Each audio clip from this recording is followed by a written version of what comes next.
성경 한 구절 보겠습니다. 갈라디아서 3장 3절입니다. 제가 읽겠습니다. 갈라디아서 3장 3절입니다. 너희가 이같이 어리석으냐? 성령으로 시작하였다가 이제는 육체로 마치겠느냐? 성령으로 시작하였다가 육체로 마친다, 이 말씀이 나오죠. 오늘 우리가 지금 속죄론 하고 있거든요. 이제 속죄론은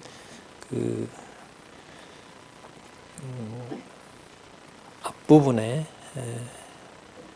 죄론 다음에 나왔죠. 죄론과 은혜론 다음에 속죄론이 나왔고, 속죄론을 그리스도가 하신 일로 어떻게 규정하느냐에 따라서 그 다음에 구원론이 나오게 됩니다. 이게 어쨌든 그 나름대로 논리를 가지고 있습니다.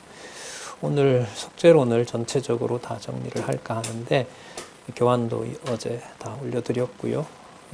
핵심을 제가 생각할 때는 성령으로 시작하였다가 육체로 마치는 일이 벌어진 것 같아요.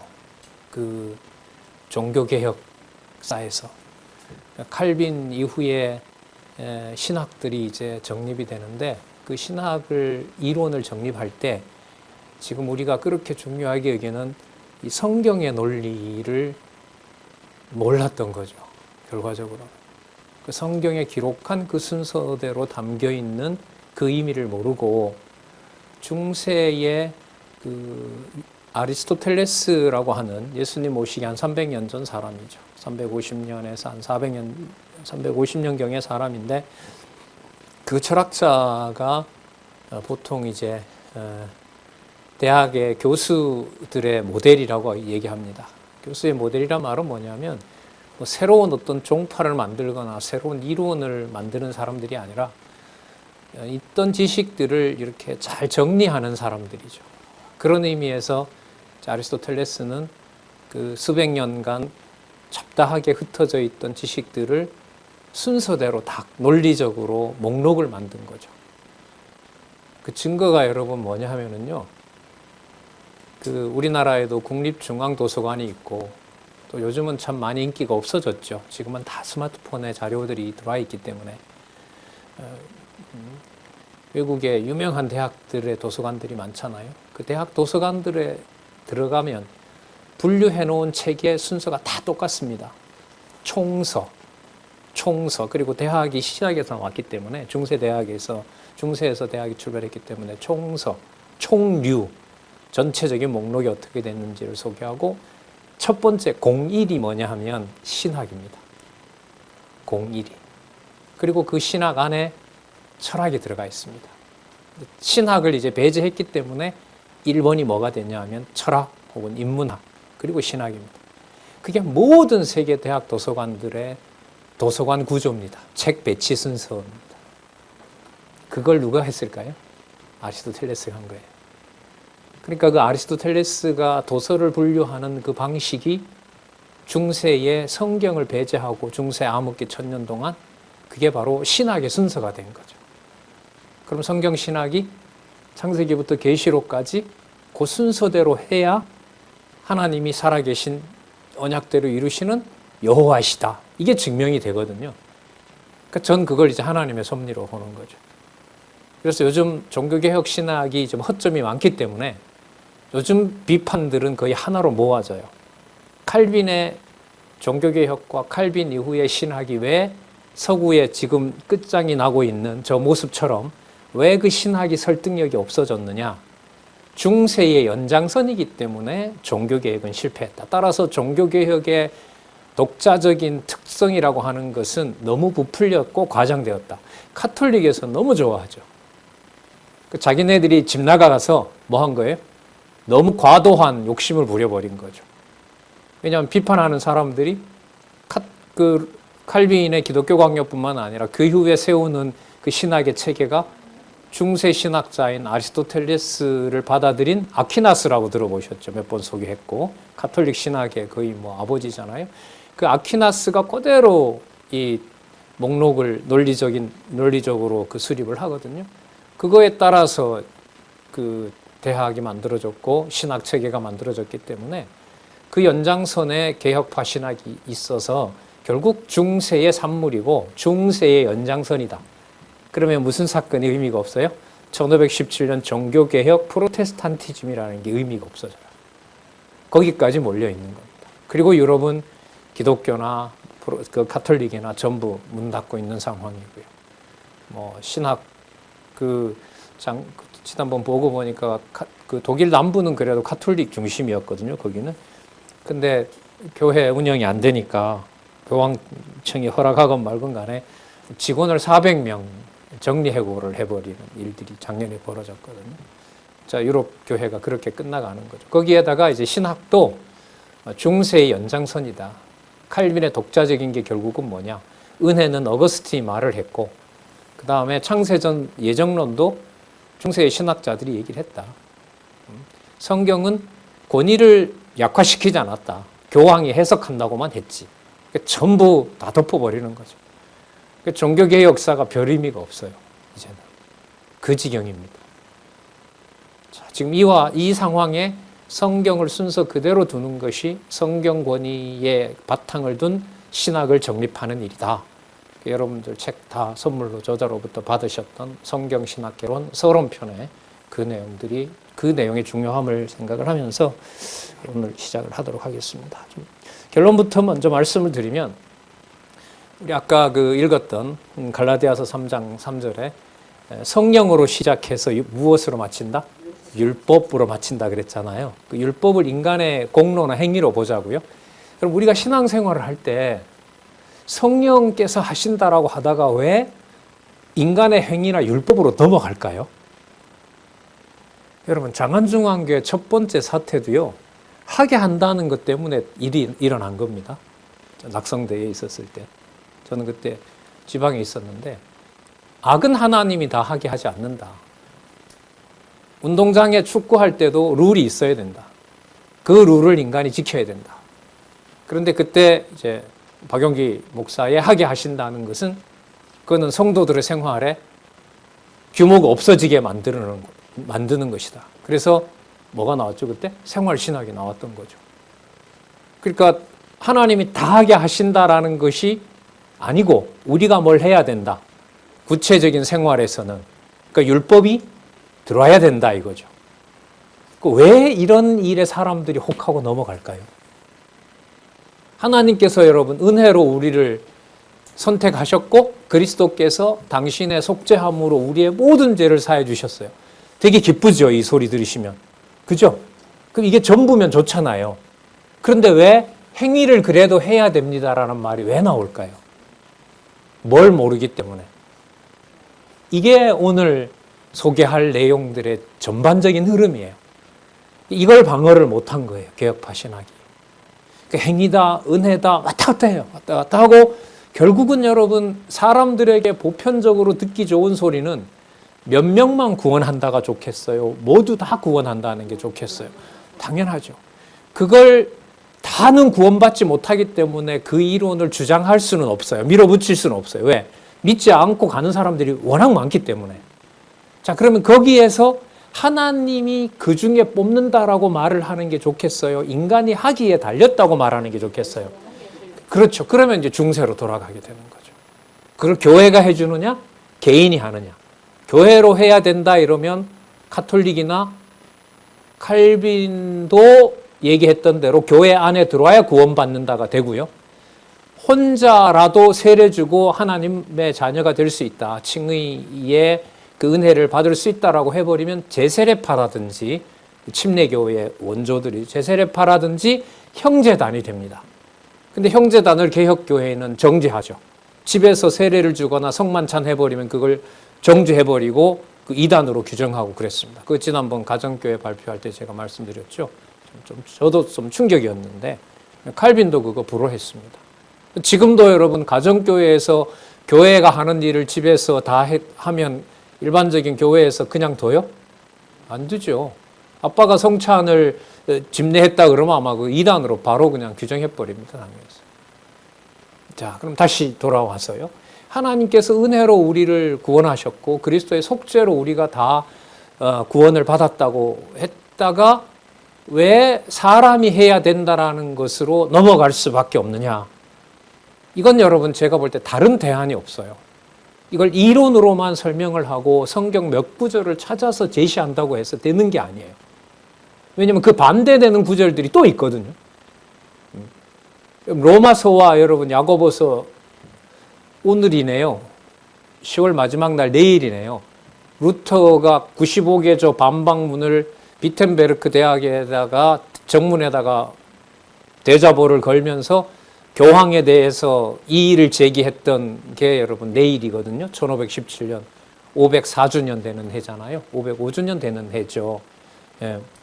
그 핵심이 여러분 아시는 것처럼 교황 권위가 아니라 무슨 권위? 성경 권위. 그리고 누구나 다 하나님한테 제사장이 될 수 있다. 만인 제사장. 그리고 오직 의는 믿음으로 가능하다. 이신 득구, 이신 칭의. 이 개혁의 3원리 아니겠어요? 그렇게 여러분 시작이 된 이 유럽 교회의 이 일이 이런 우리가 지금 속죄론 하니까요. 그리스도의 그 속죄의 완벽한 그리고 지난번에 좁혀졌던 제한 속죄. 하나님께서 창세전에 정하신 자에게만 은총을 베푼다라는 이 교리가 이제 결국은 이제 무너지게 되는 겁니다. 그러니까 성경을 기록한 그 내용대로 확정을 하고 싶었지만 로마서를 읽었을 때 루터는 너무 좋아했어요. 왜? 믿음으로 구원받는다고 하니까. 근데 야고보서를 펴는 순간 이제 온몸에 거부 반응이 일어나는 겁니다. 행함이 없는 믿음은 죽은 믿음이다. 그걸 반대로 놓아버린 거죠. 그러니까 루터가 그렇게 했으니까 다른 개혁자들도 여기에 다 걸려서 그야말로 넘어지는 거예요. 그러니까 성경에 보니까 실제로 뭘 강조하는 게 나오고 행함을 강조하는 게 나온단 말이죠. 거기에 성령께서라고 하는 주어를 놓는다고 해결되는 게 아니거든요. 로마서부터 고린도전서, 갈라디아서, 에베소서, 빌립보서, 골로새서 그렇게 쭉 순서대로 가서 야고보에서 우리가 말하는 세속주의를 성령께서 해주셔야 된다라는 것으로 연결이 안 되면, 논리적으로 연결이 안 되면 부분을 떼서 방어하면 논쟁밖에 안 일어납니다. 그 대표적인 게 여러분 이제 처음으로 시작이 되는데 소미르라는 지역에서 일어난 거고요. 대표적인 신학자는 아미랄두스입니다. 뭐 이제 이름은 우리가 꼭 기억할 필요는 없는데 자 그래도 한 번쯤 들어놓으시면 좋을 것 같아요. 자, 이 성령으로 시작해서 율법으로 마치는 경우를 좀 간단하게만 살펴볼게요. 그래서 보편적 속죄로는 예수님께서 속죄하신 그 사역에 대해서 어떻게 해석을 해버리냐면 가설적이라고 그래요. 가설적이라는 말은 확정되어 있다는 걸까요? 무슨 변동사항이 있다는 걸까요? 있다는 거죠. 그러니까 그리스도가 해놓은 것에 대해서 뭘 해야 되냐 하면 인간이 그걸 어떻게 하느냐를 보고 속죄해준다는 거예요. 그래서 나누어버려요. 이 나눌 때 조심해야 돼요. 성경신학 체계를 무너뜨릴 때 제일 먼저 손대는 게 뭔지 아시죠? 성경 개론 구조. 성경 개론 구조에 손을 댑니다. 처음에는 요약에 손을 대고요. 뭐 요약은 설명하는 방식에 있어서 성경 본문이니까 괜찮아요. 그 다음에 성경 본문 요약한 것을 다르게 묶어 놓습니다. 그리고 거기에 다른 제목을 답니다. 다른 제목을 달지 말라가 아니라 본인의 생각을 나는 이렇게 이 부분을 이해합니다. 이건 괜찮아요. 그런데 이게 아니고 이겁니다. 라고 이제 구분을 해 나갈 때는 조심을 해야겠죠. 자, 여기서 보면 그래서 이런 말을 만들어요. 선행적 작적. 선행적이니까 여러분 뭐가 또 대비가 될까요? 후속적 작정. 그러면 미리 해놨는데 뭘 보고 하느냐? 사람이 회개와 믿음을 제대로 가질 것이냐 안 가질 것이냐를 보고 최종적으로 뭐 한다? 작정한다 이거예요. 작정은 작정인 거지. 작정이 이루어지는 걸 두 가지로 나누어서 처음에 하나님이 선택을 했어요. 그런데 다 안 했다는 거죠. 다 안 했다는 거예요. 앞으로 제가 회개를 제대로 하느냐를 보고 하나님께서 작정을 했다는 거예요. 이건 왜 이렇게 흔들어 놓냐 하면 칼빈주의 5대 교리에 보면 무조건적 작정이 나오죠. 그게 그렇지 않다는 거예요. 무조건적인 작정으로 되는 게 아니고 작정은 하나님께서 예지 예정론이거든요. 이게 하나님이 제 백성, 내 백성이 맞아. 그런데 제가 어떻게 할지는 내가 잘 몰라. 그런데 보니까 걔가 앞으로 뭘 할 거라는 게 드러난다는 거예요. 그러니까 말이 안 되는 거예요, 이게. 하나님이 창세전에 다 해놨는데 하나님이 전지전능한데 그걸 모를 리가 있겠습니까? 다 정해 놓으신 거지. 그러니까 인간의 어떤 의지를 빼내려고 이렇게 하는 거예요.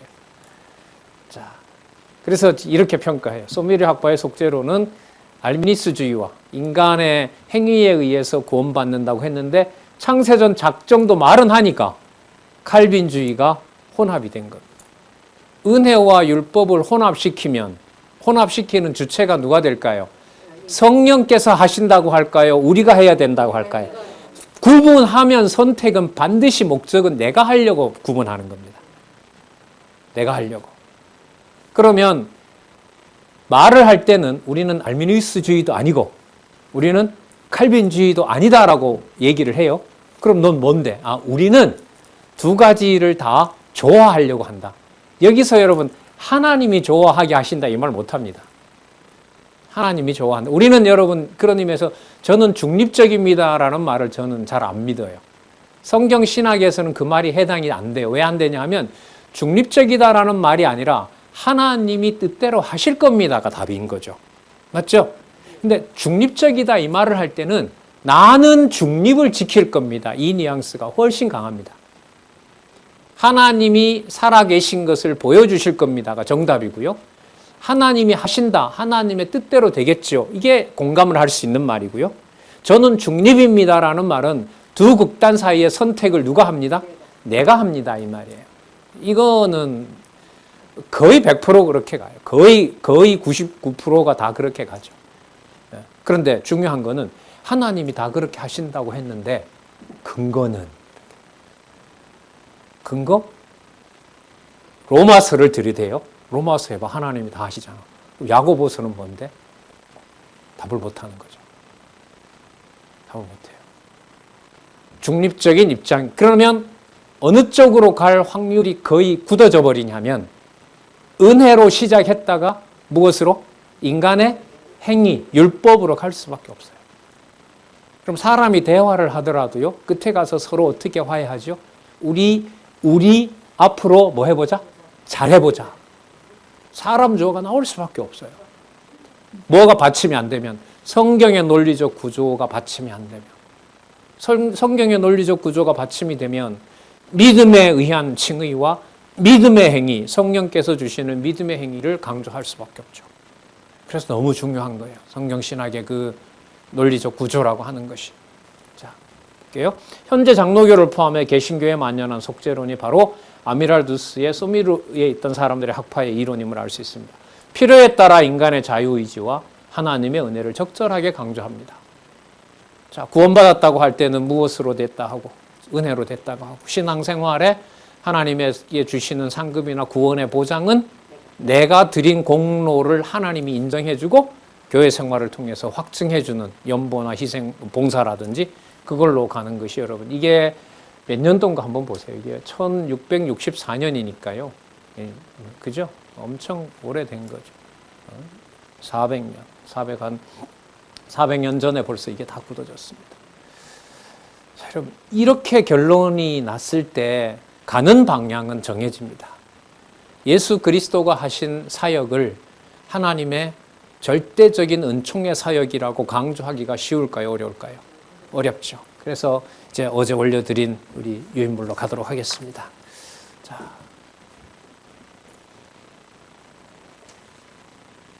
잠시 준비하고 여기 하나 정리하고 넘어갈까요? 자, 이 율법이냐 은혜냐 성령이냐 율법이냐 은혜냐 인간의 행위냐라는 논쟁이 그냥 지나치지 않고요. 개혁했고 성공이긴 하지만 성경을 권위로 주장하는 영국에 영향을 미칩니다. 리처드 백스터 이 사람 나름 중요한 사람이거든요. 뭐 이런 사람들에 의해서 결국은 하나님께서 창세전에 택한 백성을 따로 정해놓으셨다라고 하는 제한 속죄로는 인기가 많아질까요? 적어질까요? 적어지죠. 모두 다 구원했고 선택은 누가 하는 걸로? 내가 하는 걸로 해야 이게 이제 인간에게 설득력이 있거든요. 그래서 영국에 이게 바람이 불죠. 그리고 영국의 스코틀랜드 같은 데서는 그래도 하나님의 은혜를 강조하는 자들이 있었어요. 그게 이제 그 다음 내용에 나올 거예요. 제가 볼 때는 마지막인 것 같아요. 메로우 논쟁이라고 그러는데 총회와 노회가 붙어버립니다. 총회는 하나님의 은혜, 노회는 인간이 그래도 첨가해야 돼. 그 두 개가 붙어버리면서 한 책을 놓고 서로 다른 입장을 주장을 합니다. 그래서 율법을 지켜야 된다고 하는 노회 입장에서는 총회를 보고 율법 폐기론자라 그러고 막 살아도 된다고 하는 경우로 몰아가 버리고요. 원래 그런 의도는 아닌데 그 논쟁에 들어가다 보면 그렇게 되는 거예요. 그리고 총회는 저들은 새로운 율법을 만들어낸 자들이라 그래서 신율법주의자로 몰아가는 거죠. 그럴 때 갈라디아서 3장 3절을 인용하겠죠. 이런 사람들은. 저들은 성령으로 시작했다가 뭘로 끝맺는 자들이다? 율법으로 끝맺는 자들이다. 그래서 신율법주의자라고 매도를 하고 이쪽에서는 그 은혜를 강조하는 총회 측에 대해서는 은혜를 강조하고 율법을 폐기함으로 모든 게 엉망이 되어도 다 하나님의 은혜로 하는 자들이다. 그러니까 법이 필요 없는 자들이다. 무법천지인 자들이다. 이렇게 논쟁이 일어나게 됩니다. 그러면 여러분 이도 아니고 저도 아니잖아요. 맞죠? 하나님께서는 어떻게도 하시죠? 은혜를 은혜 되게 하기 위해서 어디에도 넣으시죠? 죄에도 넣으시죠. 누구 탓이라고 할 수가 있어요? 없어요? 없어요. 누구 탓이라고 할 수가 없어요. 그리고 죄 많은 자에게도 어떤 죄에 대해서도 회개하지 않더라도 하나님의 은혜를 주세요? 안 주세요? 주시는 거죠. 하나님의 무조건적 선택, 불가항력적 은총이라는 교리가 있거든요. 그 두 가지를 놓고 여러분 선택을 우리가 한다라는 게 답이 나올까요? 안 나올까요? 안 나오죠. 율법 필요 없다고 하는 자, 저쪽은 율법 폐기론자 둘이 싸워요. 그러면 잘해보자라고 하는 건 총회 가서 다시 또 악수해야 돼요. 우리 서로 잘 들어보세요. 서로 인정하고 우리 싸우지 말고 각자 자기 길로 가자. 율법 폐기론도 맞고 처음에 싸울 때는 둘 다 틀렸다고 얘기하는 거예요. 서로 악수할 때는 어떻게 둘 다 틀린 건 아니지만 싸우지 말고 각자 길을 가자. 그러면 여러분 이게 신중심적으로 하나님 중심적으로 해결이 된 것인가요? 그냥 문제가 봉합돼 버린가요? 봉합된 거죠. 그럼 성경적 진리가 대안이라 아니라면 이건 다시 또 뭐 하게 될까요? 드러나게 돼요. 드러나게 되고 지도자들에 의해서 그것은 뭐가 되냐면 때에 따라서 뭐가 돼? 악용이 되는 거죠. 악용이 되는 거죠. 필요할 때는 뭐 얘기하고 은혜 얘기하고 은혜로 먹히지 않을 때는 다시 또 뭐 가져오고 율법 가져오고 그렇게 교육을 받으면 성도들도 필요할 때는 창세전 예정론 가지고 얘기하고 그리고 상대방을 정죄할 때는 뭘 가지고 하고 율법 가지고 정죄하고 그죠? 이해가 잘 되실 거예요. 이런 일들이 결국은 칼빈 이후의 종교개혁의 속죄론의 마지막 제가 볼 땐 결론이에요. 봉합을 못하도록 했어요. 봉합이 안 돼요. 로마서와 야고보서를 어떻게 봉합을 하겠어요? 로마서에서 여러분 저쪽에 그 야고보서까지 나오려면 성경 본문이 신약 전체로 봤을 때 한 3분의 1 이상 가야 돼요. 한번 꼽아보실래요? 로마서, 그 다음 고린도 전후서잖아요. 그죠?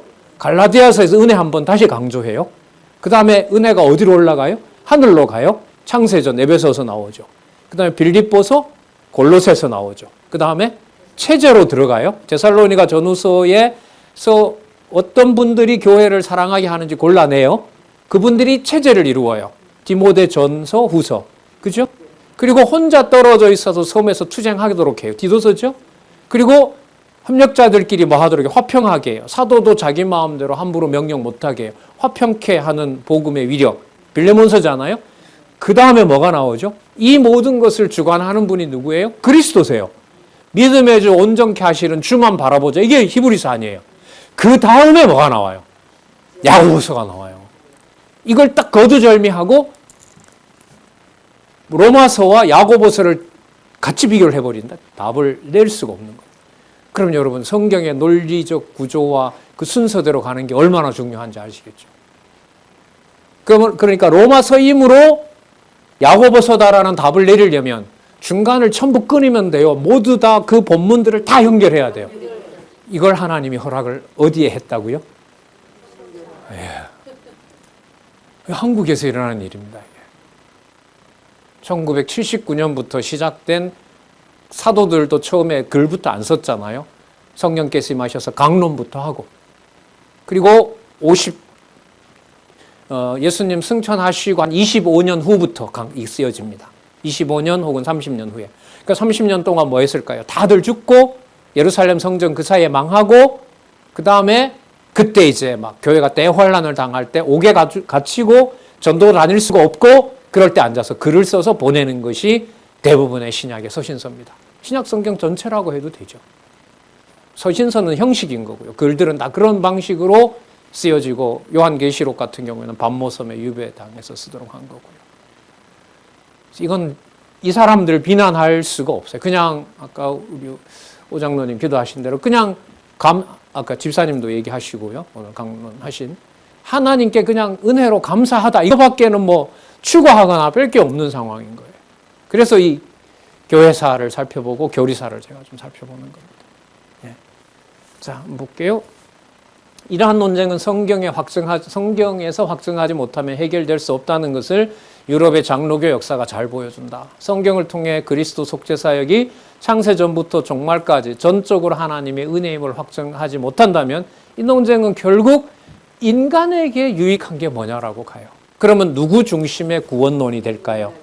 그렇죠. 지금 속죄론 끝나면 구원론이거든요. 앞으로 할 게 구원론, 교회론, 종말론. 이건 좀 짧게 정리를 했더라고요. 그러니까 여러분, 이 속죄론이 얼마나 중요한 문제인지를 이 책 편집에서도 보면 알 수 있어요. 분량이 제일 많아요. 볼코프에. 지금 우리나라 6.25 동란 일어날 때 이걸 활안해서 교재를 썼거든요. 개혁교회에서. 그러다 보니 압축되어 있고, 다른 걸 찾아봐야 이게 이 교재를 사용할 수 있고, 하여튼 이런 책이었어요. 그러니까 1950년대 같으면 우리나라에는요, 뭐가 들어와있냐? 문서설이 들어옵니다. 한국에는. 문서설이 들어와요. 모세가 걷는 건 갈대밭이다. 이게 이제 구약 시간에 가르쳐지기 시작합니다. 광나루에서. 그때는 아직 장로교가 안 깨어지지 않았을 때거든요. 그러면서 이제 성경 권위가 장로교 내에서부터 이제 분란이 일어나게 되는 거죠.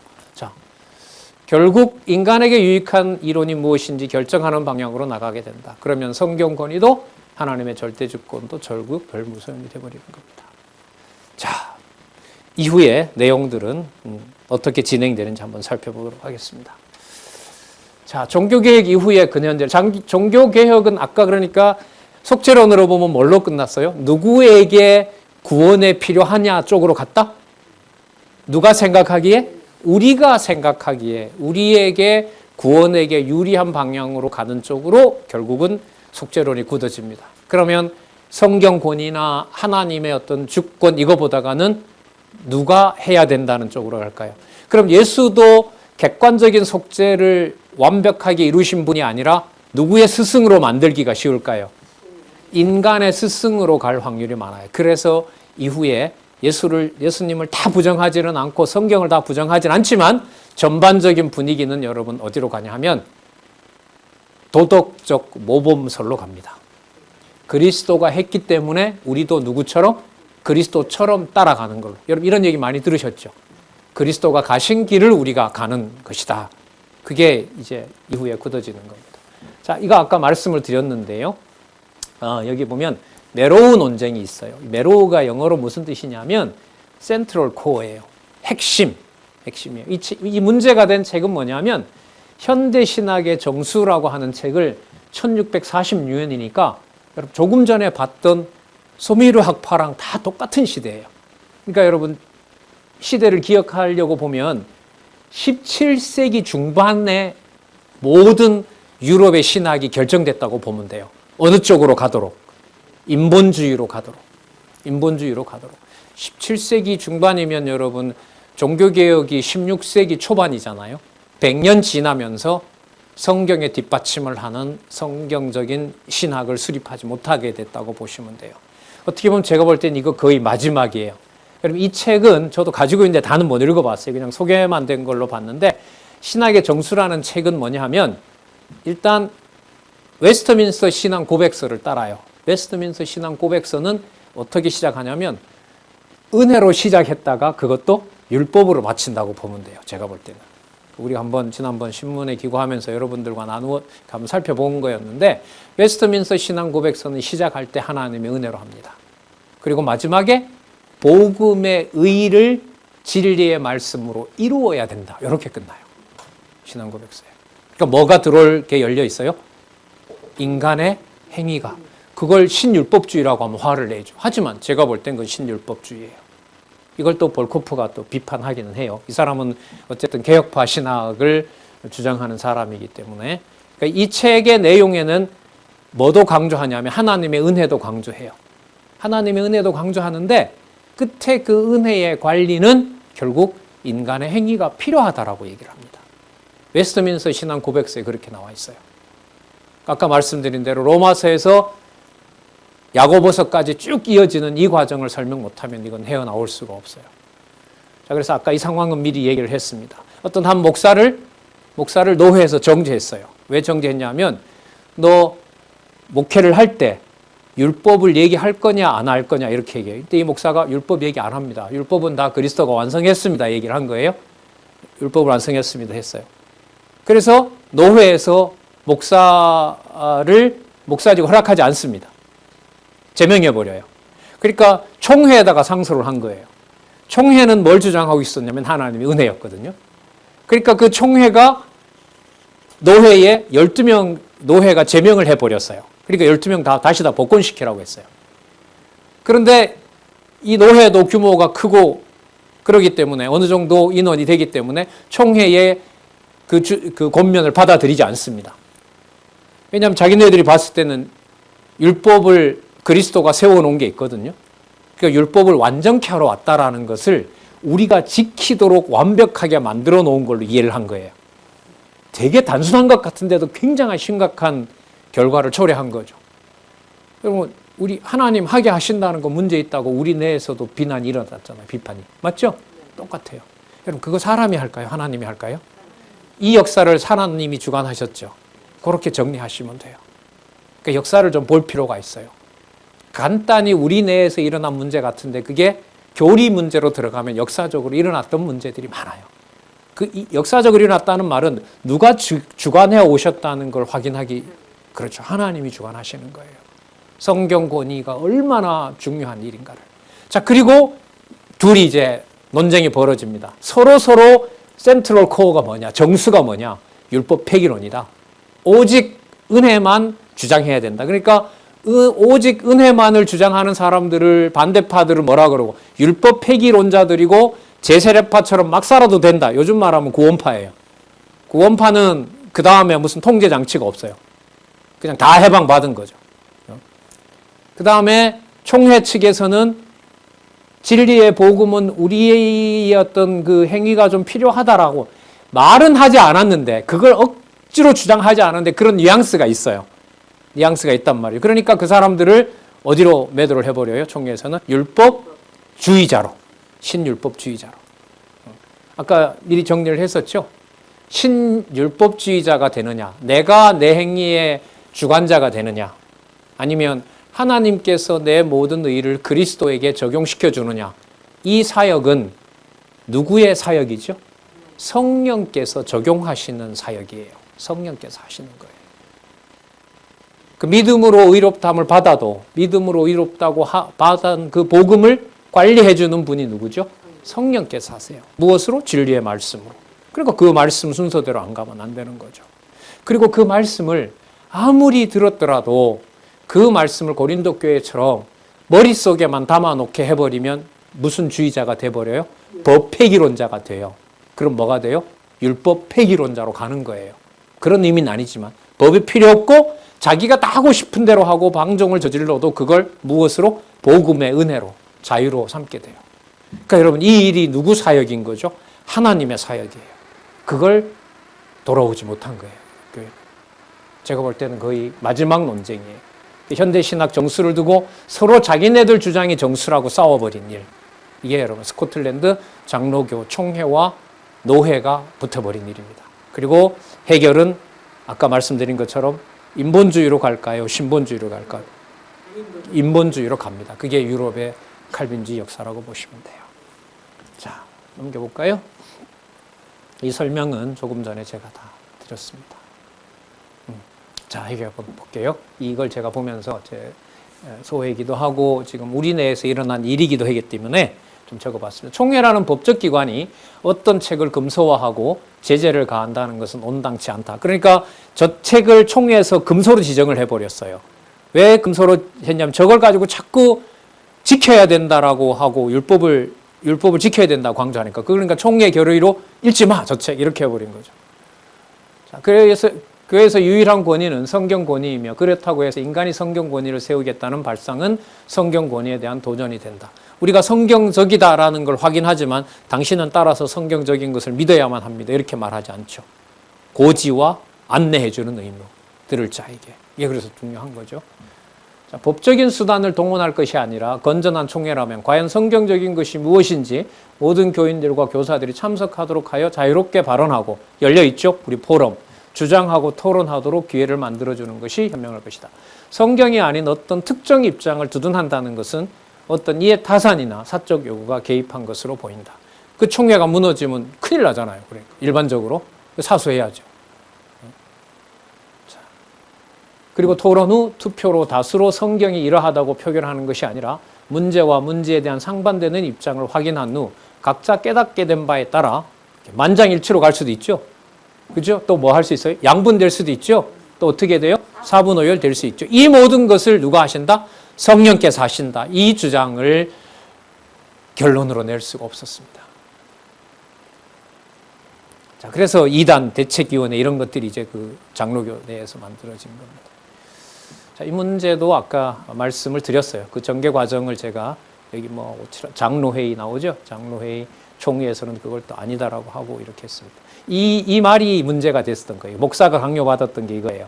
나는 우리가 그리스도께 나아가고 하나님과 언약을 맺기 위해 은혜가 전부인데 죄를 버려야 한다고 가르치는 것이 건전하거나 정통하지 않다라고 얘기를 해라. 이렇게 말하는 거예요. 무슨 뜻이냐면 인간이 회개해야 속죄에 이른다고 주장해라. 너 여기에 서명할래 말래. 얼떨결에 서명을 했어요. 이 사람이. 했는데 집에 가서 생각해 보니까 이거 뭐가 문제가 좀 있는 것 같아요. 그래서 다시 노회에 얘기를 합니다. 제가 그때 못한 말이 있습니다. 기회를 주십시오. 그래, 오늘 와라. 와서 얘기를 해보니까 더 분명하게 드러난 거죠. 그래서 본래 자기가 했던 처음에는 안수를 받았었는데 그 다음에는 제명 처리가 돼버린 거죠. 그리고 총회에다가 상소를 했고 총회에서는 이렇게 내린 노회에 대해서 노회에서 자른 사람들 다 다시 복권시켜라. 그럴 수 없다. 그러면서 이제 은혜냐 율법이냐 이게 이제 논쟁이 된 겁니다. 이걸 사람의 어떤 장치로 회복이 될 수가 없습니다. 자, 그 다음 볼까요? 이거 아까 설명을 드렸습니다. 교환이 있으니까 한번 설명을 해보고 나중에 보시면 됩니다. 자, 죄에 대한 인간의 회개를 주장하는 장로회의 결정을 비판하고 오직 은혜를 옹호한 게 아까 총회라고 보시면 됩니다. 이것도 다 이제 말씀을 드렸습니다. 자, 이 논쟁의 바탕은 인간의 구원의 문제에 초점을 맞춘 구속사 중심이에요.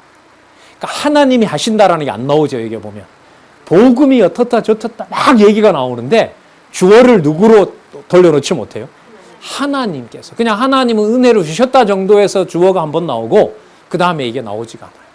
그럼 여러분 교회의 모든 가정교회부터 시작해서 모든 교회의 핵심은 누구를 주어로 놓을 때 해결된다는 걸 보여줄까요? 그래서 이런 역사를 읽어보는 거예요. 그리고 아까 성경의 논리 그대로 따라가는 게 얼마나 중요한지. 이 논쟁의 바탕은 인간의 구원 문제에 초점을 맞춘다는 구속사에 맞춰져 있습니다. 하나님의 존재와 사역 계시 측면을 근본과 처음과 최종 목적으로 삼아야 하는데 그렇게 하지 못했습니다. 자, 은혜와 율법은 하나님의 존재 계시에 맞추어야 신중심의 속죄론이 되는 것입니다. 하나님 영광 계시. 아까 우리 강론하신 집사님 그 말씀 하시던데 답을 아까 주셨는데 율법과 죄 그리고 은혜 제일 마지막에 보면 은혜를 하나님께서 우리에게 주시는 것은 어떤 데 목적이 있느냐? 은혜의 영광 찬미하려고. 여기가 끝일까요? 더 갈까요? 우리가 은혜의 영광을 찬미하는데 가잖아요? 그럼 누구 중심의 신학으로 끝나요? 그렇죠. 왜? 우리가 찬송하는 게 목적이니까요. 아주 민감합니다. 이게 율제은의 마지막 페이지는 뭐로 끝나죠? 그럼 왜 은혜의 영광을 찬미하느냐? 하나님이 살아계시니까. 하나님의 존재 계시가 목적입니다. 그래서 여러분 여호와 계시 이게 단순 명제가 아니에요. 여러분 우리가 성경을 몰랐을 때 이런 논쟁에 신학자든 목회자든 들어가면 이 논쟁의 해결책을 제시할 수 있을까요? 할 수 없어요. 이게 여러분 교리사에서 우리가 확인할 수 있는 거예요. 조금 더 볼까요? 자, 율제은혜 중요함이 여기 있죠. 율제은은 따로 설명이 된다는 걸까요? 다 같이 연관이 되어 있는 걸까요? 누구 중심으로? 하나님 존재 중심으로 그렇게 보시면 되죠. 자, 전체적으로 설명을 드려가지고 제가 이렇게 평가해 놓은 것만 봐도 될 것 같아요. 잠시 기다려요. 자, 이거 볼코프가 그래서 이 논쟁을 보면서 신율법주의자들을 비판해요. 왜? 볼코프는 아직까지도 은혜를 강조하고 칼빈주의를 따르는 신학자거든요. 그래서 신율법자들이 이렇게 얘기합니다. 아르미니우스주의, 인간의 행위에 의해서 선택받는다고 하는 거, 아르메니우스주의에 새로운 이름을 붙인 게 바로 아까 신율법주의자들이다. 이 사람은 네덜란드에 있는 거고요. 바다 건너편에 있는 스코틀랜드의 노회는 뭘 하고 있어요? 신율법주의를 강조하고 있는 거죠. 우리로 말하면 전택설주의자와 인간이 구원을 해야 돼, 인간이 행위를 통해서 구원을 받는다고 하는 종파들하고 서로 싸우고 나중에 서로 분쟁하다가 힘이 센 쪽이 법적으로 그냥 눌러가지고 이단으로 쳐버리는 게 한국에서는 빨리 끝내는 거죠. 그래 돼버리면 여러분 교리가 뭐가 죠? 사법권으로 넘어가요. 사법권으로 넘어가 서로 맞고소하게 되죠. 그럼 끝나는 거죠. 거기에 무슨 물론 전체적으로 보면 하나님의 존재를 드러내시는 과정이긴 해요. 자, 이게 바로 이 메로우 논쟁의 서로 이게 핵심이다라고 주장하는 거예요. 여기도 그런 것들을 제가 다 설명을 해놓은 거고요. 여기서 정리를 한번 하면 돼요. 여기 보세요. 구원으로서 무슨 초대? 보편적 소대. 그러니까 제한 속죄가 없어져 버리잖아요. 창세 전부터 하나님께서 선택하셨다라고 하는 것은 누가 들어도 부담되는 거예요. 누구 하기에 달려있다. 그러니까 그리스도가 하신 것은 보편적인 걸 다 열어놨고 거기에 들어오는 것은 누구의 선택에 의해서? 나의 선택에 의해서. 이게 여러분, 이게 유럽에서 굳어졌는데 미국으로 가서 이게 그대로 전해지고요.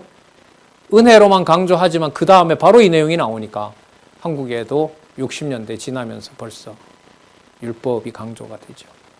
메로우 논쟁에서 드러난 율법 폐기론과 신율법주의 문제는 율법 폐기론자들은 은혜만 강조하려는 거고 신율법주의자들은 은혜로만 안 되고 은혜 가지고는 안 되고 인간이 행위를 해야 된다는 거. 문제는 인간 구원 문제와 인간 자유의지 문제에서 벗어나야 해명이 된다. 이걸 누가 해결을 해요? 하나님이 해주셔야 돼요. 하나님의 주권과 은혜에 속한 문제로 이해해야 된다. 자, 아까 말씀드렸습니다. 또 볼까요?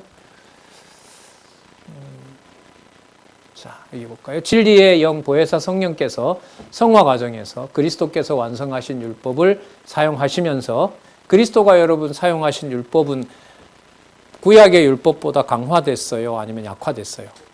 강화됐죠. 그죠? 형제를 보고 라가라 하는 자라 미워하는 자마다 이미 뭐 해버렸다? 살인했다. 그걸 누가 적용하세요? 성령께서 적용하시죠. 그리고 율법 가운데 가뒀죠.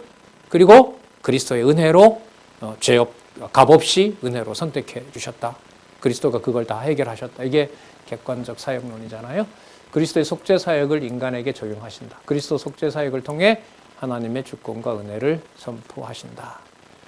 독일은 이런 점에서 인간 중심주의로 넘어간 데서 누구를 건드려 버리냐면 그리스도의 신성을 빼버려요. 그리스도의 신성을 빼야 그리스도는 인간의 뭐가 돼요? 도덕 선생님이 되거든요. 도덕선 모델이 되는 거죠. 그 대표적인 사람이 바로 이 사람 한번 기억해 볼 만해요. 자유주의 신학의 아버지라고는 슐라이어 마커예요. 슐라이어 마커고 이 사람의 주장이 뭐냐면 주관적 신비설이에요. 주관적 신비설은 뭐냐면 예수가 해놓았던 그 일은 예수 자신이 그냥 한 일이고 그 일이 우리 의식 세계에 우리의 정신 세계에 그걸 어떻게 받아들이고 그걸 이해하느냐 문제이다 하는 거죠. 그래서 어떤 말이 나오냐면 이게 이 사람에게 중요한 말이 뭐냐면 요거예요. 의식이에요. 의식. 하나님과의 연합에 대한 여러분 하나님과 연합됐다는 게 논리적으로 설명이 돼야 안 돼요? 안 되죠. 극히 주관적인 경험을 보편적인 논리로 만들 수 있어요? 없죠. 그러니까 주관적인 건데 말로 설명할 수 없으니까 뭐라고 그래요? 신비설이라고 그래요. 그러니까 하나님과 여러분 제가 하나 되어 있다라는 걸 제가 속을 다 뒤집어 놓는다고 증명이 돼요? 안 되죠. 그러니까 주관적인 거고 신비한 거죠. 예. 물론 그건 성경신학에서는 자기 거라고는 하진 않죠. 슐라이어마커는 그건 우리 자기 거라고 얘기를 하지만은, 자, 그래서 여기에 보면 하나님과의 연합에 대한 완전하고도 중단 없는, 자기가 계속 해가야 돼요. 이게 중요해요. 의식을 다르게 말하면요, 도덕적 양심이라고 보시면 돼요. 잔인한 사람에 대해서 누가 보더라도 듣더라도 딱 듣고 사람들이 전부 뭐예요? 저건 아니지라고 하잖아요. 그죠? 그런 마음이 모든 인류에게 있다는 거죠. 그게 어디에 들어있느냐? 인간의 의식 속에 들어있어요. 그 의식을 어떻게 관리를 하느냐? 이 사람은 또 철학자 헤겔을 받아들여요.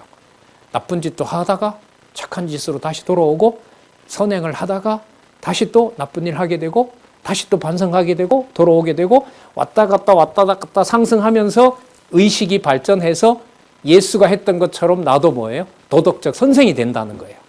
이게 예수가 얘기하고자 했던 뭐냐? 속죄라는 거예요.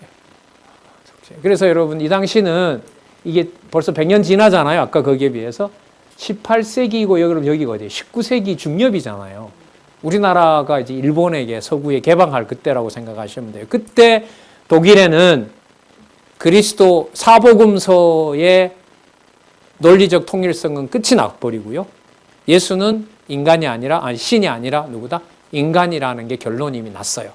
성경의 권위가 벌써 붕괴된 상태에서 그럼 예수를 어떻게 설명할 거냐? 역사적 사실도 있는데, 그 예수는 우리와는 다른 탁월한 의식 수준을 가지고 있었다. 그리고 신이 빨리 오기를 기다렸는데, 그래 속히 오리라고 했는데 그건 너무 힘들어가지고 계산착오를 했다. 그래서 여러분, 노벨상 받은 알버트 슈바이처 있잖아요. 그 사람의 신학 논문이 예수의 정신 상태에 나타난 병리학적 요소인가 그래요. 그 왜 그랬냐면 곧 온다라는 말을 너무 힘들어가지고 그냥 빨리 내뱉어 버렸다는 거예요. 정신적으로 이상이 있다는 거죠. 그 사람이 노벨 평화상 수상자예요. 그러니까 인류 사람에게 어떤 도움이 되는 것 쪽으로 독일 신학은 넘어옵니다. 성경권이 이 무렵에 거의 끝났습니다. 독일은 거의 끝나버렸습니다. 여기에 칸트라든지 헤겔이라든지 이런 신학자들의 의식 관리, 이게 제일 중요해요. 의식은 각자 가지고 있는 객관적인 게 아니라 주관적인 거죠. 그래서 여러분, 이 이후로부터 기독교는 어떻게 되냐면요, 유럽의 개인주의하고 맞물려 가지고 다른 사람의 신앙을 터치하지 않습니다. 가톨릭도 되고 누구도 되고, 굳이 그러니까 전반적인 국가 분위기는 종교 전쟁이 30년, 100년 전쟁으로 엄청나게 죽었기 때문에 종교하면 다 치를 떠는 거예요. 그리고 신학적인 이론도 각자를 존중하면서도 신이 존재한다면 특정한 사람만 선택한다면 하면 되겠어요? 아니면 누구에게나 다 보편적인 은총을 줬다고 하는 게 편하겠어요? 후자죠. 그래서 이후로는 주관적인 의미로 그리스도의 속죄론이 전부 다 돌아오게 됩니다.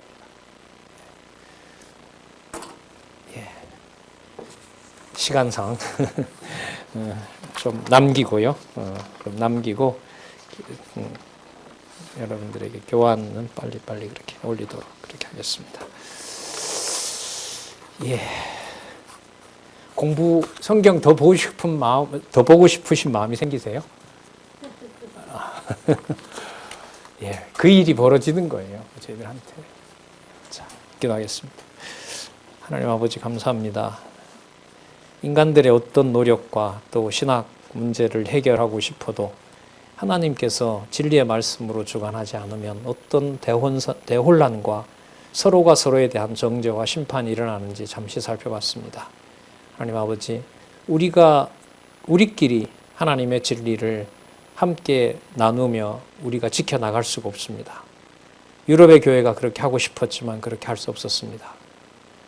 이 교훈을 통해서 하나님께서 주신 진리의 말씀, 성경 신학으로 하나님의 절대 주권과 하나님의 무한하신 은총이 진리를 사랑하는 모든 형제들에게, 또 진리의 말씀을 사랑하는 모든 분들에게 성령께서 온전히 주관하여 주셔서 오직 하나님께서 살아계신 증거로 모든 사건을 받을 수 있도록, 이해할 수 있도록 인도하여 주시옵소서. 예수님의 이름으로 기도드렸습니다. 아멘.